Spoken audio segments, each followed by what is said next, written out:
morning and respected chairperson and distinguished audience. First of all, I thank Bengal Diabetes Conference, specifically Dr. Amitabh Vishwas for inviting me and giving me an opportunity to talk about my very close subject. I'm very close to my heart, management of diabetes. In fact, the topic on diabetes.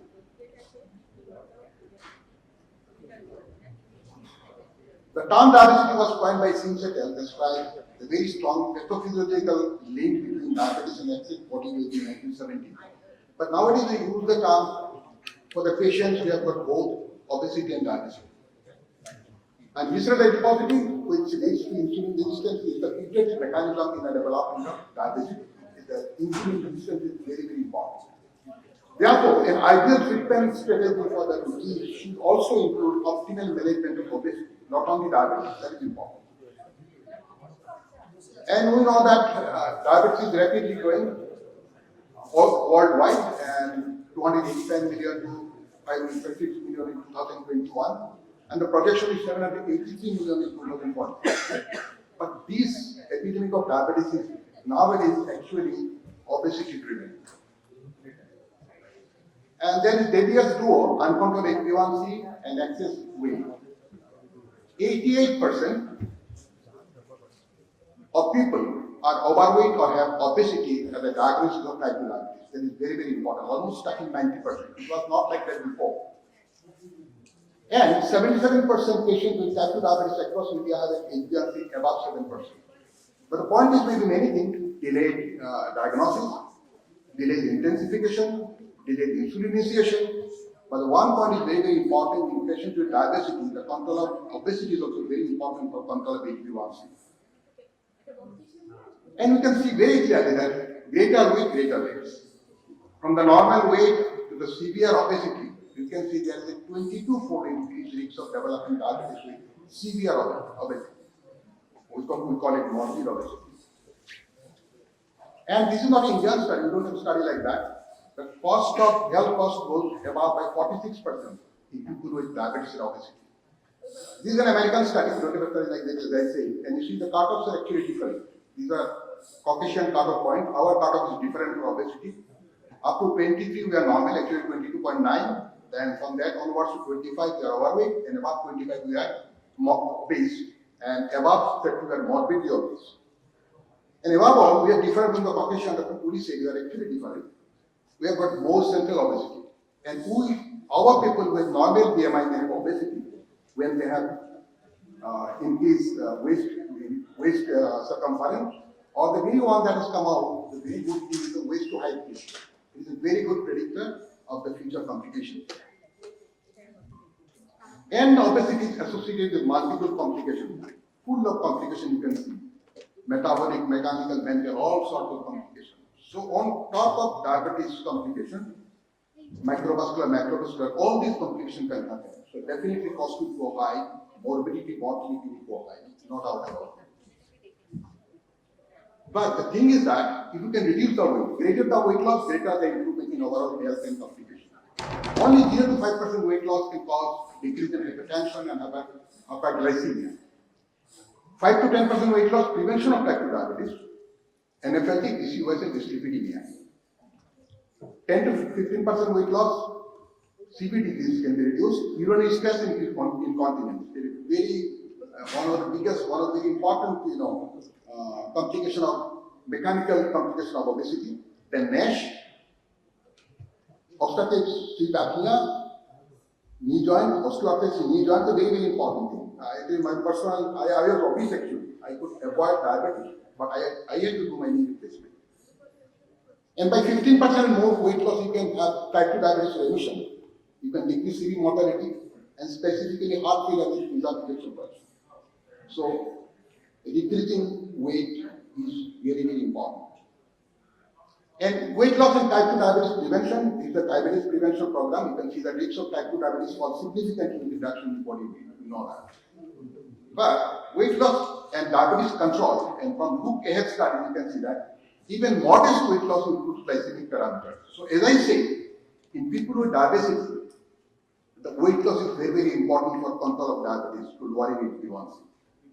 And degree of A1C and fasting blood glucose reduction was proportional to the magnitude of weight loss. So more with weight loss, more we gain. This is about diabetes remission.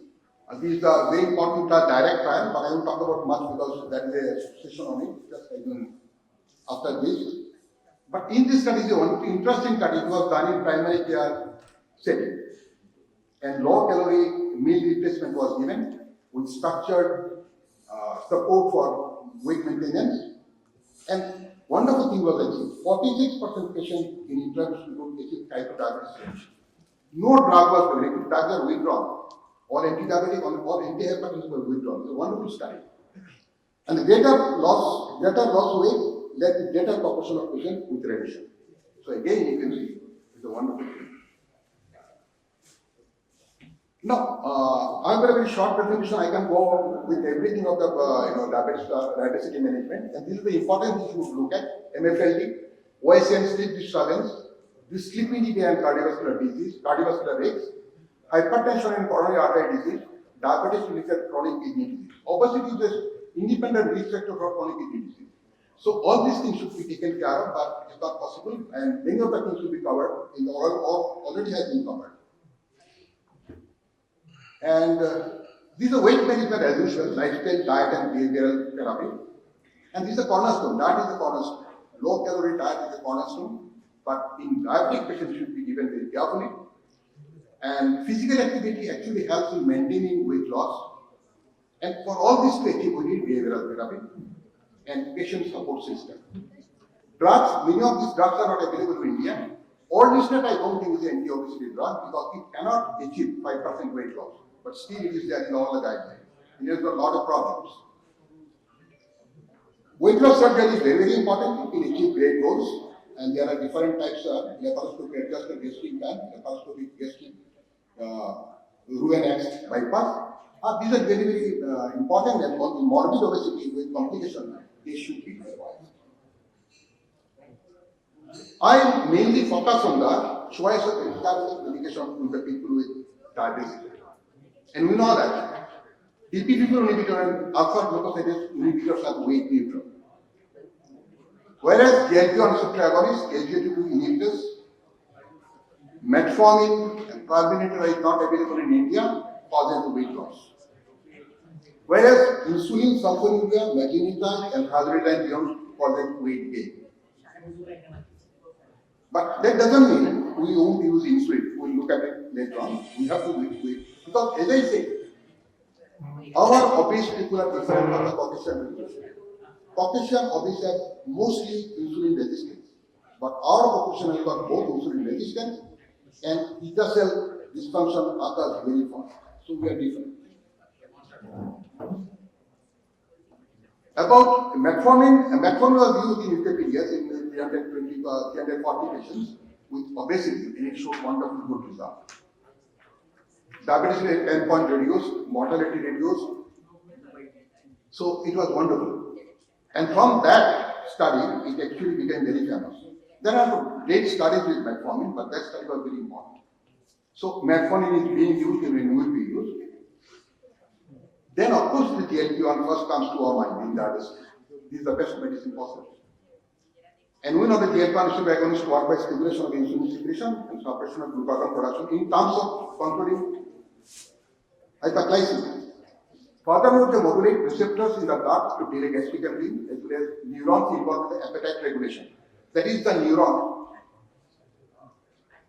Precursor group of hormone and they stimulate and they inhibit NYP group of neuron.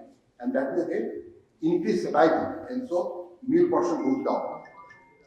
GLP-1 agonist should be the first line injectable therapy, now it is already available also for consideration in the diabetes patient with remarkable benefits on body weight resulting in good glycemic control. Also it is very good for cardiovascular outcome trial.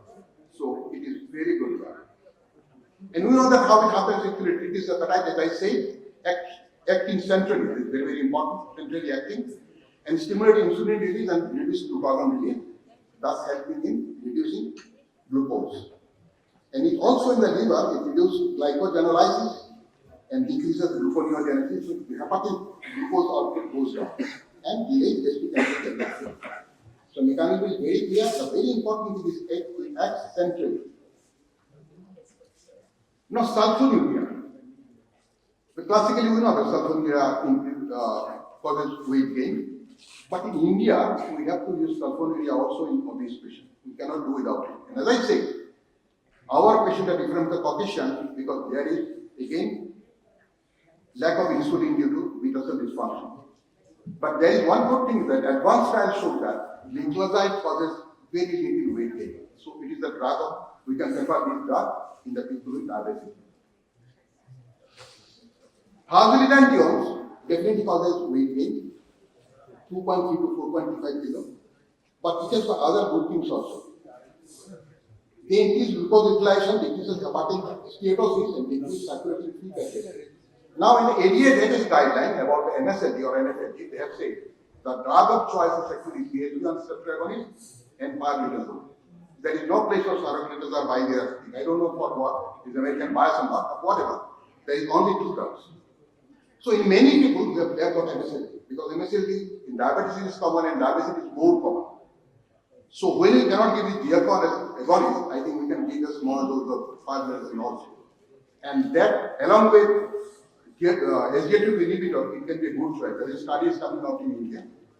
So we won't rule out hazard and don't stop it. TP4 inhibitor always good, no doubt about it. So weight because we are using again and again, and with metformin is wonderful. It causes weight loss also. We'll be really careful about we're not using such so much for heart failure problem. Other things are very safe. SGLT2 inhibitor are great option. Definitely not for weight reduction issue. Weight reduction is not that great, but for his cardiovascular benefit. Because diabetic patients are very prone to cardiovascular complications. So it is a great drug. And here you can see what the mechanism of action of SGLT2 is causes calorie loss and increases glucagon secretion. And so there is lipolysis. In that way it causes weight loss. Insulin. Insulin is it causes the highest weight gain. So insulin therapy is recommended in patients with significantly elevated HbA1c, where the aim is detecting an effective optimization of glycemic control. It causes a great way of, I think, the biggest weight gain, 1.5 to 5.75. But the point is, we need insulin also for the patient of diabetes in our complex. Because we have got more beta cell loss, so we have high HbA1c, high glycemia. The best insulin probably will be definitely basal insulin. And the insulin that causes the least hypoglycemia. Because weight gain with insulin, one of the main causes is hypoglycemia. When there is hypoglycemia, you take sugar. And when there is hypoglycemia, the patient goes for snaking. So that insulin that has the least variability causes the least hypoglycemia, and the basal insulin along with all these things, inhibitor, and there are a combination of insulin is now GLP-1. This is the choice, drug of choice. To summarize, diabetes is a rising and needs immediate attention. That is very, very important. That's what I'm stressing in our ARO. We need a different approach for the people with diabetes than the general population with diabetes. Awareness about diabetes should be encouraged, and obesity is one of the leading risk factors in development of type 2 diabetes. One thing you can start with, tell everyone, we need to have prescription right whether the patient is obese or not. It's very, very important. That one thing should start actually. Two things you can very easily do, we do always in our clinic. One is BMI and next is the waist circumference. These two are very, very important. They recognize obesity and these patients are prone to all the complications we should know in life. That's the first step you can take. GLP-1 agonists are the first choice in diabetes. The availability and in terms of economy and affordability is a problem we know many people cannot take. Other ODs like metformin, sulfonylurea, glycoside, again I am saying we'll be using it. AJ2 inhibitor are good options, even AGI also good. So we have got to make a choice and we will take care of it. I've got two more slides again. I'll have three slides from me about the wonder molecule this is communicating. GIP, GLP-1 coagonists. And these are SARPA studies. These are weight loss studies of peptide in type 2 diabetes. other obese patients, type 2 diabetes patients, the patient with diabesity. You can see compared to placebo, there is a weight loss of 9.5 kg. Compared to semaglutide 12.5, 4 kilo weight loss. Yeah, you cannot. Now we call it bariatric, medical bariatric. And like that, insulin Decoded also 12.9 kilo weight loss. Then insulin Barging and so on and so forth. So it's a wonderful drug.